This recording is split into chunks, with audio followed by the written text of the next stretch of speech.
ಸ್ನೇಹಿತರೆ ನಮಸ್ತೆ. ನಮ್ಮ ಆರ್ಟಿ ನ್ಯೂಸ್ ಯೂಟ್ಯೂಬ್ ಚಾನಲ್ಗೆ ಸ್ವಾಗತ ಸುಸ್ವಾಗತ. ನಾನು ನಿಮ್ಮ ಅನಿ. ಸ್ನೇಹಿತರೆ, ನಾವು ಇವಾಗ ಹುಬ್ಬಳ್ಳಿಯ ಚೆನ್ನಮ್ಮ ಸರ್ಕಲ್ ಅಲ್ಲಿ ಇದೀವಿ. ನಮ್ಮ ಗಂಡು ಮೆಟ್ಟದ ನಾಡು ಹುಬ್ಬಳ್ಳಿಯ ಚೆನ್ನಮ್ಮ ಸರ್ಕಲ್ ಅಲ್ಲಿ ಇದೀವಿ. ಯಾಕಪ್ಪ ಅಂದ್ರೆ ಸ್ನೇಹಿತರೆ, ಇಲ್ಲೊಂದು ಪ್ರಾಜೆಕ್ಟ್ ನಡೀತಾ ಇದೆ, ಅಂದ್ರೆ ಫ್ಲೈಓವರ್ ಪ್ರಾಜೆಕ್ಟ್ ನಡೀತಾ ಇದೆ. ಯಾಕಪ್ಪ ಅಂದ್ರೆ ಆ ಫ್ಲೈಓವರ್ ಪ್ರಾಜೆಕ್ಟ್ ನಮ್ಗೆ ತುಂಬಾ ಜನಗಳಿಂದ ತುಂಬಾ ಬೇಡಿಕೆ ಇತ್ತು. ಏನ್ ಬೇಡಿಕೆ ಅಂದ್ರೆ ಇಲ್ಲಿ ಆಗ್ತಿರೋ ಆಕ್ಸಿಡೆಂಟ್ಗಳು, ಇಲ್ಲೊಂದು 7 ರಸ್ತೆಗಳಲ್ಲಿ ಒಂದೇ ಸರಿ ಸೇರೋದ್ರಿಂದ ತುಂಬಾ ಸಮಸ್ಯೆಗಳು, ಟ್ರಾಫಿಕ್ ಸಮಸ್ಯೆ ಆಗ್ತಾ ಇತ್ತು. ಆದ್ರಿಂದ ಟ್ರಾಫಿಕ್ ಐಲ್ಯಾಂಡ್ ಅಂತ ಹೇಳ್ತಾ ಇದ್ರು. ಈ ಟ್ರಾಫಿಕ್ ಸಮಸ್ಯೆಗೆ ಏನಾದ್ರು ಮಾಡ್ಬೇಕಂತ ಈ ಪ್ರಾಜೆಕ್ಟ್ ನ ತಗೊಂಡಿದ್ರು. ಈ ಪ್ರಾಜೆಕ್ಟ್ 2022 ಆಮೇಲೆ ಜೂನ್ ಇದು ಸ್ಟಾರ್ಟ್ ಆಗುತ್ತೆ. 2024 ಜೂನ್ ಇದು ಮುಗಿಬೇಕಾಗಿತ್ತೆ ಅಂದ್ಕೊಂಡಂತ ಆದ್ರೆ ಯಾವ್ದು ಕೂಡ ಅಂದ್ಕೊಂಡಂತ ಆಗಿಲ್ಲ. ಇದು ಸ್ವಲ್ಪ ಡಿಲೇ ಆಯ್ತು. 2024 26 ಆಯ್ತು. 26 ಆದ್ರೂ ಕೂಡ 5 ವರ್ಷ 6 ವರ್ಷ ಆದ್ರೂ ಕೂಡ ಈ ಪ್ರಾಜೆಕ್ಟ್ ಮುಗಿತಾ ಇಲ್ಲ, ಮುಗಿಯೋ ತರಾನೇ ಕಾಣ್ತಾ ಇಲ್ಲ. ಆದ್ರಿಂದ ಈ ಸಮಸ್ಯೆಗಳು ಜನರಿಗೆ, ಸಾರ್ವಜನಿಕರಿಗೆ ತುಂಬಾ ಸಮಸ್ಯೆಗಳಾಗ್ತಾ ಇದ್ದವು. ಇದೇ ಪ್ರಾಜೆಕ್ಟ್ ಏನಾದ್ರು ನಮ್ಮ ದಕ್ಷಿಣ ಕರ್ನಾಟಕ ಬೆಂಗಳೂರಲ್ಲಿ ಇದ್ರೆ ಎಷ್ಟು ಬೇಗ ಮುಗ್ದಿರೋದು. ಇದು ಒಂದು ಮಲತಾಯಿಯ ಧೋರಣೆ ಅಂತ ಹೇಳ್ಬೋದು. ಯಾಕಪ್ಪ ಅಂದ್ರೆ ಇಲ್ಲಿ ನಮ್ಮ ರಾಜ್ಯ ಪರೋಕ್ಷ ಮತ್ತು ಪ್ರತ್ಯಕ್ಷವಾಗಿ ನಮ್ಮ ಸಾರ್ವಜನಿಕರು ಆಗ್ತಾರೆ ಮತ್ತು ನಮ್ಮ ರಾಜಕಾರಣಿಗಳು ಆಗ್ತಾರೆ. ಬನ್ನಿ, ಈ ಸಮಸ್ಯೆಗಳು ಎದುರಿಸ್ತಾ ಇರೋ ನಮ್ಮ ಸಾರ್ವಜನಿಕರು ಏನ್ ಹೇಳ್ತಾರೆ ಇದ್ರ ಬಗ್ಗೆ ಅಂತ ಕೇಳೋಣ. ಹಾಗಾಗಿ ಈ ಪ್ರಾಜೆಕ್ಟ್ ನ ನೋಡ್ತಿರ್ಬೋದು, ಇಲ್ಲಿ ಎಷ್ಟು ಸಮಸ್ಯೆ, ಚಾಲಕರಿಗೆ ಸಮಸ್ಯೆ ಆಗ್ತಾ ಇದೆ, ಇಲ್ಲಿ ನಾವು ವಿದ್ಯಾರ್ಥಿಗಳಿಗೆ ಸಮಸ್ಯೆ ಆಗ್ತಿದೆ, ಇಲ್ಲಿ ನಾವು ವ್ಯಾಪಾರಸ್ಥರಿಗೆ ತುಂಬಾ ದೊಡ್ಡ ಸಮಸ್ಯೆ ಆಗ್ತಾ ಇದೆ. ಆಮೇಲೆ ಇಲ್ಲಿ ಬೀದಿ ವ್ಯಾಪಾರಿಗಳಿಗೆ ತುಂಬಾ ಏನು ಕಾಣಿಸ್ತಾನಿಲ್ಲ, ಅಷ್ಟೊಂದು ಪ್ರಾಬ್ಲಮ್ಸ್ಗಳು ಇಲ್ಲಿ ಆಗ್ತಾ ಇದಾವು. ಸೊ ನಮ್ಮ ಮಹಾಜನತೆ ಏನ್ ಹೇಳ್ತಿದೆ ಇದ್ರ ಬಗ್ಗೆ, ಈ ಸಮಸ್ಯೆಗಳ ಬಗ್ಗೆ, ಸಮಸ್ಯೆಗಳು ಅನ್ಕೊಂಡಿದಾರ, ಏನು ಅಭಿವೃದ್ಧಿ ಆಗ್ತಿದೆ ಇರ್ಲಿ ಅಂತ ಹೇಳ್ತಾ ಇದಾರೆ, ಏನ್ ಹೇಳ್ತಾರೆ ಈ ಸಮಸ್ಯೆಗಳ ಬಗ್ಗೆ ನಾವು ಮಾತಾಡುವಂತ ಪ್ರಯತ್ನ ಮಾಡೋಣ ಇವತ್ತು. ಬನ್ನಿ. ಸಾರ್ವಜನಿಕರು ಯಾರು ಮಾತಾಡ್ತಾ ಇಲ್ಲ. ಇವ್ರು ಯಾಕೆ ಮಾತಾಡ್ತಾ ಇಲ್ಲ? ಯಾಕೆಂದ್ರೆ ಇವ್ರು ತೆರಿಗೆ ಕಟ್ಟಿರ್ತಾರಲ್ವಾ. ತೆರಿಗೆ ಕಟ್ಟಿದ್ರು ಕೂಡ ಯಾಕೆ ಮಾತಾಡ್ತಾ ಇಲ್ಲ ಅಂತ ಹೇಳಿದ್ರೆ, ಜನರಿಗೆ ಮಾತಾಡಕ ಒಂದು ಧೈರ್ಯ ಇಲ್ಲ. ಪ್ರತಿನಿಧಿಗಳನ್ನ ಹಿಡಿದು ಕೇಳುವಷ್ಟು ಧೈರ್ಯ ಇಲ್ಲ. ಯಾಕಂತ ಹೇಳಿದ್ರೆ ಇವ್ರಿಗೆ ಹೆದರಿಕೆ, ಎಲ್ಲಿ ನಮ್ಮನ್ನ ಮೇಲೆ ಏನಾದ್ರು ಇದು ಮಾಡ್ಬಿಡ್ತಾರೇನೋ, ಏನಾದ್ರು ನಮ್ಮ ಮೇಲೆ ಬೇರೆ ಯಾವ್ದಾರ ಒಂದು ಅಸ್ತ್ರ ಹೂಡಿ ಬಿಡ್ತಾರೇನೋ ಅನ್ನುವಂತ ಹೆದರಿಕೆ. ಯಾಕ್ರಿ ಹೆದರ್ಬೇಕು? ನಮ್ದು ತೆರಿಗೆ ಹಣದೊಳಗೆ ನಾವು ಎಲ್ಲಾ ದುಡ್ಡನ್ನು ತಗೊಂಡು ಅವ್ರು ಮಾಡ್ತಾ ಇದಾರೆ. ಯಾರು ಪ್ರತಿನಿಧಿಗಳಾಗಿರ್ಬೋದು, ಯಾರಾದ್ರೂ ಅವ್ರ ಮನಿ ಮಾರಿ, ಅವ್ರು ಹಿತ್ಲಾ ಮಾರಿ, ಅವ್ರ ಹೊಲ ಮಾರಿ ಯಾರು ಕೆಲಸ ಮಾಡಂಗಿಲ್ಲ. ಎಲ್ಲಾ ಜನರ ದುಡ್ಡು ತಗೊಂಡು ಏನ್ ಸಾರ್ವಜನಿಕ ಕೆಲಸ ಮಾಡ್ಬೇಕಾಗಿರ್ತಕ್ಕೆ ಮಾಡ್ತಿರ್ತಾರೆ. ಅದನ್ನ ನಾವ್ ಏನಂತೀವಿ, ಫಾಸ್ಟ್ ಆಗಿ ಮಾಡ್ಬೇಕು, ಒಳ್ಳೆ ಗತಿ ಒಳಗ ಒಳ್ಳೆ ರೀತಿ ಒಳಗ ಆಗ್ಬೇಕು ಆ ಕೆಲಸ ಅಂತೇಳಿ ನಾವು ಬೇಡ್ಕೊಳ್ತೀವಿ. ನಾವು ಕೇಳ್ಕೊಳ್ಳೋದಂದ್ರೆ ಇದೆ. ಯಾವ ಶಾಸಕರಾಗಿರ್ಬೋದು, ಯಾವ್ದೇ ಪ್ರತಿನಿಧಿ, ಪ್ರತಿಯೊಬ್ಬ ಪ್ರತಿನಿಧಿ ಏನಿದಾರಲ್ಲ, ಯಾರು ಇದಕ್ಕೆ ಧ್ವನಿ ಎತ್ತಾ ಇಲ್ಲ. ನಮ್ಮ ಉತ್ತರ ಕರ್ನಾಟಕ ಅಭಿವೃದ್ಧಿಗಾಗಿ ಯಾರು ಧ್ವನಿ ಎತ್ತಾ ಇಲ್ಲ ಅನ್ನೋದೇ ಒಂದು ದೊಡ್ಡ ಸಮಸ್ಯೆ ಆಗಿದೆ ಸರ್. ಉತ್ತರ ಕರ್ನಾಟಕ ಹಿಂದುಳಿಯ ಕಾರಣ ಅದು. ನಮ್ಮ ಕಡೆ ಇರುವಂತ ಪ್ರತಿನಿಧಿಗಳೇನೈತಲ್ಲ, ಎಲ್ಲಾ ಪ್ರತಿನಿಧಿಗಳು ಪ್ರತಿಯೊಂದು ಸದನದೊಳಗೂ, ಪ್ರತಿಯೊಂದು ಇದ್ರೊಳಗೂ ಎಲ್ಲಾ ಕಡೆ ಧ್ವನಿ ಎತ್ತಬೇಕು. ನಮ್ಮ ಉತ್ತರ ಕರ್ನಾಟಕ ಅಭಿವೃದ್ಧಿಗಾಗಿ ಅವ್ರು ಏನು ಧ್ವನಿ ಎತ್ತಂಗಿಲ್ಲ, ಅಲ್ಲಿವರೆಗೂ ಇದೇ ತರ ನಡೀತೈತಿ. ಉತ್ತರ ಕರ್ನಾಟಕ ಅಂದ್ರೆ ಹಲವಾರು ಪ್ರಶ್ನೆಗಳ ಉತ್ತರ ಇಲ್ಲದ ಉತ್ತರ ಕರ್ನಾಟಕ ನಮ್ಮದು. ಯಾಕಂದ್ರೆ ಎಜುಕೇಶನ್ ಅಂತ ಬಂದ್ರು ನಾವು ತುಂಬಾ ಹಿಂದುಳಿತಾ ಇದೀವಿ, ಆರೋಗ್ಯ ಅಂತ ಬಂದ್ರು ತುಂಬಾ ಹಿಂದುಳಿತಾ ಇದೀವಿ. ಅಂದ್ರೆ ಸಮಸ್ಯೆ ನಾವು ಇಲ್ಲಿ ಹುಬ್ಬಳ್ಳಿಲಿ ನಾವು ತಗೋಬಹುದು. ಸಿಟಿ ಹಳ್ಳಿಲಿ ಹೋದ್ರೆ ನಮ್ಗೆ ಯಾವುದೇ ಪ್ರೈಮರಿ ಇಂಟ್ರೆಸ್ಟ್ ಇರಲ್ಲ, ಅಷ್ಟೆಲ್ಲ ಸಮಸ್ಯೆ ಆಗ್ತಾ ಇದೆ. ನಿಜವಾಗ್ಲೂ ನಮ್ಮ ಸಾರ್ವಜನಿಕರು ಇವ್ರು ಹೇಳ್ದಂಗೆ ಮಾತಾಡ್ಬೇಕು. ಯಾವ್ದೋ ಒಂದು ಸಮಸ್ಯೆ ಇದ್ರು ಕೂಡ ನಮ್ಮ ತೆರಿಗೆಯಲ್ಲಿ ಸರ್ಕಾರ ನಡೀತಾ ಇರ್ತದೆ, ನೆನಪಿಟ್ಕೊಂಡು ನಾವು ಮಾತಾಡ್ಬೇಕು. ಮಾತಾಡಿಲ್ಲ ಅಂದ್ರೆ ನಾವು ಇದೇ ತರ ಅನುಭವಿಸ್ಬೇಕಾಗಿದೆ. ಯಾಕಂದ್ರೆ ನೋಡಿ, ಇದೆಲ್ಲ ಇಷ್ಟೆಲ್ಲ ಧೂಳಿಂದ ಸಮಸ್ಯೆ ಆಗುತ್ತೆ. ಇವಾಗೆಲ್ಲ ಗೊತ್ತಾಗಲ್ಲ, ಇನ್ನೊಂದ್ ಸ್ವಲ್ಪ ದಿನ ಆದ್ಮೇಲೆ ನಮ್ಗೆ ಗೊತ್ತಾಗುತ್ತೆ ಈ ಧೂಳಿನ ಸಮಸ್ಯೆ ನಮ್ಗೆ ಏನು ಪರಿಣಾಮ ಆಯ್ತು ಅಂತಂದು. ಇದಕ್ಕೆಲ್ಲ ಬೇಗ ಈ ಕಾಮಗಾರಿ ಮಾಡ್ಬೇಕಾಗುತ್ತೆ. ಮಾಡಿಲ್ಲ ಅಂದ್ರೆ ತುಂಬಾ ಇದು ಮುಂದಿನ ಪರಿಣಾಮ ಬೇರೆ ಆಗುತ್ತೆ. ದಯವಿಟ್ಟು ಬೇಗ ಕೆಲಸ ಮಾಡಿಕೊಡಿ, ಅಭಿವೃದ್ಧಿ ಮಾಡಿ, ಅದನ್ನ ಅಭಿವೃದ್ಧಿ ಸ್ವಲ್ಪ ಬೇಗ ಮಾಡಿ ಅಂತ ಹೇಳ್ತಾ ಇದ್ದೀನಿ. ಇದು ಪ್ರತಿಯೊಬ್ಬ ಆಟೋ ಚಾಲಕರ ಎಲ್ಲಾರ್ದು ಮನವಿ ಆಗೈತಿ. ಏನಂತ ಹೇಳಿದ್ರೆ ಆದಷ್ಟು ಬೇಗ ಈ ಕೆಲಸ ಮುಗಿಬೇಕು. ನಮ್ಮ ಉತ್ತರ ಕರ್ನಾಟಕದ ಕಡೆ ಎಲ್ಲಾ ಅಭಿವೃದ್ಧಿ ಕಾರ್ಯಕ್ರಮ ಎಲ್ಲಾ ಒಂದು ಒಳ್ಳೆ ರೀತಿ ಒಳಗೆ ಮಾಡಿಕೊಡ್ಬೇಕು. ಎಲ್ಲಾ ಪ್ರತಿನಿಧಿಗಳು ಎಲ್ಲಾ ಪ್ರತಿಯೊಂದು ಸಭೆ ಒಳಗೂ ಅವ್ರು ಇದ್ರ ಬಗ್ಗೆ ಧ್ವನಿ ಎತ್ತಿ ಆದಷ್ಟು ಬೇಗ ನಮ್ಮ ಉತ್ತರ ಕರ್ನಾಟಕವನ್ನ ಅಭಿವೃದ್ಧಿ ಪಡಿಸ್ಬೇಕಂತ ಹೇಳಂತ ಈ ಮೂಲಕ ನಾವು ಕೇಳ್ಕೊತೀವಿ. ತುಂಬಾ ಡಿಲೇ ಆಗ್ತಿದೆ. ನಿಮ್ಗೆ ಏನಾದ್ರೂ ಸಮಸ್ಯೆ ಆಗ್ತಾ ಇದೆನಾ? ಸಿಕ್ಕಾಪಟ್ಟೆ ಸಮಸ್ಯೆ ಇದೆ ಸರ್. ಏನೆಲ್ಲ ಸಮಸ್ಯೆ ಆಗ್ತಿದೆ ಸರ್? ದುಡಿಮೆ ಕಟ್ಟಾಗಿದ್ದಾರೆ, ಆಮೇಲೆ ರೋಡ್ ಎಲ್ಲಿ ಬೇಕಾದಲ್ಲಿ ಜಾಮ್ ರೀ, ಆಮೇಲೆ ದಂಧೆ ಪೂರ ಕಟ್ಟಾಗಿದ್ದಾರೆ, ಆಮೇಲೆ ನಮ್ಗೆ ಎಲ್ಲಿ ನಿಂದ್ರಾಕ್ ಚಾನ್ಸ್ ಕೊಡ್ತಾ ಇಲ್ಲ ರೀ. ಯಾರು ಕೊಡ್ತಾ ಇಲ್ಲ ಚಾನ್ಸ್? ಯಾರು ಕೊಡ್ತಾ ಇಲ್ಲ ಸರ್. ನಾವ್ ಎಲ್ಲಿ ದುಡಿಯಾಕ್ ಹೋಗ್ಬೇಕ್ರಿ ಸರ್. ದುಡಿದಂತ್ರ ದುಡಿಮೆ ಅಂತ ಪೂರ ಕಟ್ಟಾಗ್ಬಿಟ್ಟೈತೆ. ದಿನಕ್ಕೆ 400-500 ರೂಪಾಯಿ ಆಗ್ಬೇಕಂದ್ರೆ ಭಾಳ ಆಗೈತೆ ಸರ್. ಅಷ್ಟು ಕಷ್ಟ ಆಗ್ತಿದೆ. ಅಷ್ಟೇ ರೀ ಸರ್. ಇದಕ್ಕೆಲ್ಲ ಏನ್ ಕಾರಣ ಇರ್ಬೋದು? ದೇವ್ರ ಆತ್ರಿ ಸರ್. ಆಮೇಲೆ ಇವರು ರಾಜಕೀಯದವ್ರು ಸ್ವಲ್ಪ ಏನಾದ್ರು ಕೈವಾಡ ಮಾಡಿ ಇದು ಮಾಡಿದ್ರೆ ನಮಗೂ ದುಡಿಮೆ ಆಗುತ್ತೆ ರೀ. ಯಾರು ಇದು ಬರ್ತಾ ಇಲ್ಲ, ನೋಡ್ತಾನೂ ಇಲ್ಲ ರೀ. ಅವ್ರವ್ರ ಇದಕ್ಕೆ ಅದಾರಿ. ಯಾರು ಈ ಸಾರ್ವಜನಿಕರ ಕಷ್ಟವನ್ನು ಯಾರು ಅರ್ಥ ಮಾಡ್ಕೋತಾ ಇಲ್ಲ.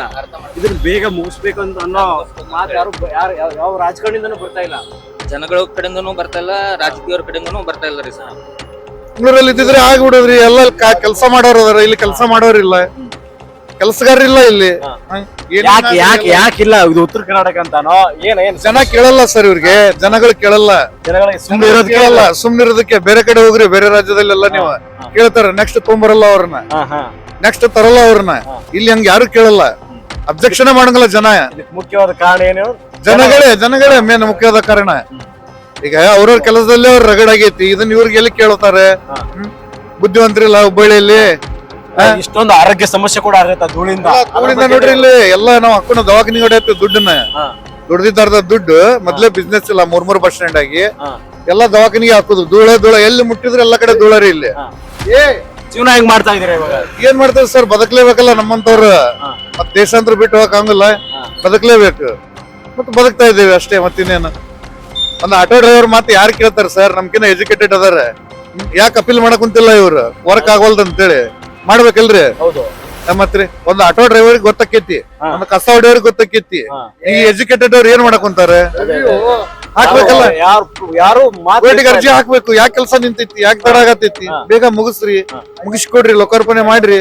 ಧೂಳ ಬಾಳ ಆಗಾಕತ್ತೈತ್ರಿ, ಮಂದಿಗೆ ಬಾಳ ತ್ರಾಸ ಆಗಾಕತ್ತೈತಿ.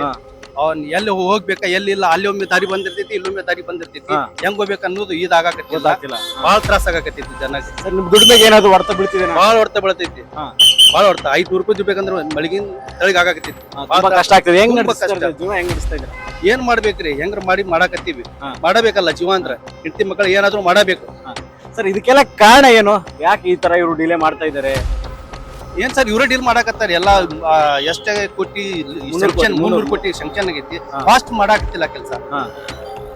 ಇದೇ ಕೆಲಸ ಬೆಂಗಳೂರಲ್ಲಿ ಆಗಿದ್ರೆ ಎಷ್ಟು ಫಾಸ್ಟ್ ಆಗಿರೋದು? ಬಹಳ ಫಾಸ್ಟ್ ಆಗ್ತಿತ್ತು, ಬಹಳ ದೊಡ್ಡ ಸಿಟಿ ಆಗ್ತಿತ್ತು, ಬಹಳ ಫಾಸ್ಟ್ ಆಗ್ತಿತ್ತು. ಇಲ್ಲಿ ಹೇಳೋರು ಕೇಳೋರು ಯಾರು ಇಲ್ಲಲ್ಲ. ಇದು ಉತ್ತರ ಕರ್ನಾಟಕ ಬೇರೆ, ಇದು ಉತ್ತರ ಕರ್ನಾಟಕ ಬೇರೆ. ಅನಿಸ್ತಾ ಇದೆ ಸರ್, ತುಂಬಾ ಡಿಲೇ ಅನಿಸ್ತಿದೆ. ಯಾಕೆ ಈ ತರ ಆಗ್ತಾ ಇದೆ ನಮ್ಗೆ? ಸರ್ ಎಲ್ಲ ಹೋದರು ಯಾವ್ಯಾವ್ರಿಗೆ ಯಾರ್ಯಾರಿಗೂ ಯಾರು ವಿಕ್ಟಿಮ್ ಇಲ್ರಿ ಸರ್. ಎಲ್ಲಾರ್ಗು ಎಲ್ಲ ಪ್ಯಾಟಿ ವ್ಯಾಪಾರ ಎಲ್ಲ ಪೂರ ನಿಂತು ಹೋಗಿ ಸರ್. ಯಾವ್ದು ಪ್ರಸಂಗದಾಗ ಯಾವ್ದು ನಡೆದ ಲೋನು ಪಾನು ಯಾವ್ದು ಸರ್ಕಾರದ ಯಾವ್ದು ಏನು ಯಾವ್ದು ಉತ್ಪನ್ನ ಯಾವ್ದು ಏನಿಲ್ರಿ ಸರ್. ಎಲ್ಲ ಬರ್ತಾನ ಬಾಡ್ಯದಾಗ ಎಲ್ಲ ಇಷ್ಟಪ್ಪ ಆಗಿ ಹೋಗೈತಿ. ಚಪ್ಪಲ್ ಅಂಗಡಿ ಆಗ್ಲಿ, ಇಲ್ಲಿ ಫ್ರೂಟ್ ಅಂಗಡಿ ಆಗ್ಲಿ, ಬೆಕ್ಕದ ಅಂಗಡಿ, ಬೀದಿ ವ್ಯಾಪಾರ ಪೂರ ನಿಂತು ಹೋಗಿ ಸರ್. ದೊಡ್ಡ ಹೊಡೆತ ಬಿದ್ದ್ಬಿಟ್ಟಿದೆ, ಪೂರ ಹೊಡೆತ ಬಿದ್ದು ವ್ಯಾಪಾರ ಸರಿ ಆಗ್ತಿಲ್ಲ. ವ್ಯಾಪಾರದಾಗ ಯಾವ್ದು ಕ್ಲಿಯರೇ ಇಲ್ಲ. ಈ ಸಮಸ್ಯೆ ನಡೀತಾ ಇದ್ದು ಒಂದು 5-6 ವರ್ಷ ಆಯ್ತು. ಏನ್ ಅನಿಸ್ತದೆ ನಿಮ್ಗೆ? ಈಗ ನಮ್ಗೇನ್ ಅನಿಸ್ತೈತೆ ಅಂದ್ರೆಲ್ಲ ಪೂರ ಸಾಲ ಸಮದ ಎಲ್ಲ ಪೂರ ಮಾಡಿ ಸಾಲ ಸಮದ ಅರಿಲಾರ್ದೆ ಮನಿ ಮಠ ಮಾರಿ ಓಡ್ ಹೊಂಟಿವಿ ಅಂತ ಸಮಸ್ಯೆ ಆ ಪ್ರಸಂಗ ಬಂದಿದೆ ಸರ್. ಈ ಸಮಸ್ಯೆವನ್ನು ಸರ್ಕಾರ ಅರ್ಥ ಮಾಡ್ಕೋತಿಲ್ಲ. ಏನ್ ಅನಿಸ್ತಾ ಇದೆ ನಿಮ್ಗೆ? ಈಗ ಏನ್ ಅನಿಸ್ತೈತೆ ಅಂದ್ರೆ ಈಗ ಅವ್ರಿಗೆ ಬಿಟ್ಟಿದೆ ಸರ್. ಇದು ಸರ್ಕಾರಕ್ಕೆ ಅವ್ರಿಗೆ ಬಿಟ್ಟಿದೆ. ನಾವ್ ಮನೆ ಮಾಡಕ್ ಹೋದ್ರು ಬರ್ತೈತಿ ಹೋಗ, ಕೊಡ್ತೀವಿ ಹೋಗ, ಮಾಡ್ತೀವಿ ಹೋಗ ಅಂತ ಹೇಳ್ತಾರ, ಕಳಿಸ್ತಾರ ಸರ್. ಇದಕ್ಕೆಲ್ಲ ಕಾರಣ ಏನ್ ತಾತ? ಕಾರಣ ಏನಂತಂದ್ರೆ ಈಗ ಅವ್ರು ಸರ್ಕಾರ ಮ್ಯಾಗ ಕಾರಣನ ಸರ್. ನಮ್ದು ನಾವು ಉತ್ಪನ್ನ ಜೀವನ ಮಾಡಿದಾಗ ಯಾವ್ದು ಉತ್ಪನ್ನ ಯಾವ್ದು ಇಲ್ಲ, ಇಲ್ಲ. ತುಂಬಾ ಸಮಸ್ಯೆ ಆಗ್ತಾ ಇದೆ. ಬಾಳ ನಿಮ್ಗೆ ಏನ್ ಅನಿಸ್ತಾ ಇದೆ ರೀ? ಅದೇ ರೀ, ವ್ಯಾಪಾರ ಎಲ್ಲ ಕಟ್ಟಾಗಿದೆ, ರೋಡ್ ಎಲ್ಲ ಬಂದು ಫ್ಲೋರ್ ಮಾಡಾತಾರ. ಆದ್ರೆ ಏನ ನಮ್ಗೆ ಗಿರಾಕಿಲ್ಲ, ಎಲ್ಲ ಸಾಲ ಸಮದ. ಏನ್ ವ್ಯಾಪಾರ ಮಾಡ್ತಿದ್ರಿ? ಚಪ್ಪಲಿ ವ್ಯಾಪಾರ. ಎಷ್ಟು ವರ್ಷ ಆಯ್ತು ಇವಾಗ ನಿಮ್ಮದು ವ್ಯಾಪಾರ ಉಂಟಾಗಿ? ನಾವು 20 ವರ್ಷ ಆತ ಇಲ್ಲೇ ಆದ್ರೆ ಈಗ 5-6 ವರ್ಷ ಆತ ಎಲ್ಲ ಬಂದ. ಈಗೆಲ್ಲ ಹೆಂಗ್ ಮಾಡ್ತಾ ಇದಾರೆ ಜೀವನ? ಅಲ್ಲಿ ಸಾಲ ಮಾಡೋದು ತಿನ್ನೋದು. ಇದಕ್ಕೆಲ್ಲ ಕಾರಣ ಅದ ಸರ್ಕಾರ ಮತ್ತೆ ಇಲ್ಲಿ ಆಮೇಲೆ MP ಇರ್ತಾರಲ್ಲ ಅವರ ಮಾಡೋದು, ಅವರ ಮೇಲೆ. ದಿನನಿತ್ಯ ಹುಬ್ಳಿಗೆ ದುಡಿಯಲಿಕ್ಕೆ ಬರ್ತೇವೆ ನಾವು ಗಂಗಾವತಿ ಸಿಲ್ಕ್ ಪ್ಯಾಲೇಸ್. ಆದ್ರೆ ಇಲ್ಲಿ ಅಡ್ಡಾಡಕ್ಕೆ ಒಂದು ತೊಂದರೆ ಇದೆ, ಧೂಳಿನ ಸಮಸ್ಯೆ. ಆಮೇಲೆ ಜನರಿಗೆ ಸ್ವಲ್ಪ ತೊಂದರೆ ಆಕತಿ, ಬಸ್ಸಿಂದು ಆಗಲಿ ಆಟೋದಾಗಲಿ ಎಲ್ಲ ಅಡ್ಡಾಡಲಿಕ್ಕೆ ಸಮಸ್ಯೆ ಆಕತಿ. ಸ್ನೇಹಿತರೆ, ಯಾವ ಬಸ್ ಎಲ್ಲಿ ಬರುತ್ತೆ, ಯಾವ ಆಟೋ ಎಲ್ಲಿ ಬರುತ್ತೆ, ಯಾವ ಬಸ್ ಎಲ್ಲಿ ಹೋಗುತ್ತೆ ಅನ್ನೋದು ತುಂಬಾ ಕನ್ಫ್ಯೂಷನ್ ಆಗಿಬಿಡುತ್ತೆ. ಯಾಕಂದ್ರೆ ಯಾವ ಟೈಮಲ್ಲಿ ಯಾವ ರೋಡ್ ಸ್ಟಾಪ್ ಮಾಡ್ತಾರೆ, ಯಾವ ರೋಡ್ ಬ್ಲಾಕ್ ಮಾಡ್ತಾರೆ ಅಂತ ಹೇಳಕ್ಕಾಗಲ್ಲ, ಯಾವ ರೋಡ್ ಓಪನ್ ಮಾಡ್ತಾರೆ ಅಂತ ಹೇಳಕ್ಕಾಗಲ್ಲ. ಅಷ್ಟೊಂದು ಸಮಸ್ಯೆ ಇಲ್ಲಿ ಆಗ್ತಾ ಇದೆ. ಇದನ್ನ ಬೇಗ ಅರ್ಥ ಮಾಡ್ಕೋಬೇಕು ಸಾರ್ವಜನಿಕರು.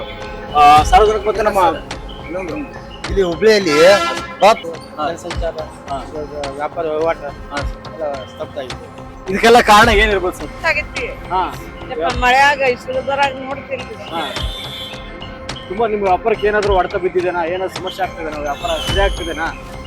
ವ್ಯಾಪಾರ ಆಗುದ್ರಿ. ಇದು ಎಲ್ಲಾ ಇದು ಮಾಡ್ಯಾರ. ವ್ಯಾಪಾರ ಮೊದಲಂಗ ವ್ಯಾಪಾರ ಇಲ್ಲ. ಈಗ ರಾತ್ರಿ ಮಠ ನೋಡ್ರಿ, ಅಲ್ಲಿ ರೋಡಿಗೆ ಕುಂದರ್ತಾರ. ಲಘು ಮಾಡ್ಕೊ, ಜಾಗ ಕೊಡ್ರಿ ಸ್ವಲ್ಪ ಕುಂದರಾಕ. ಅಪ್ಪ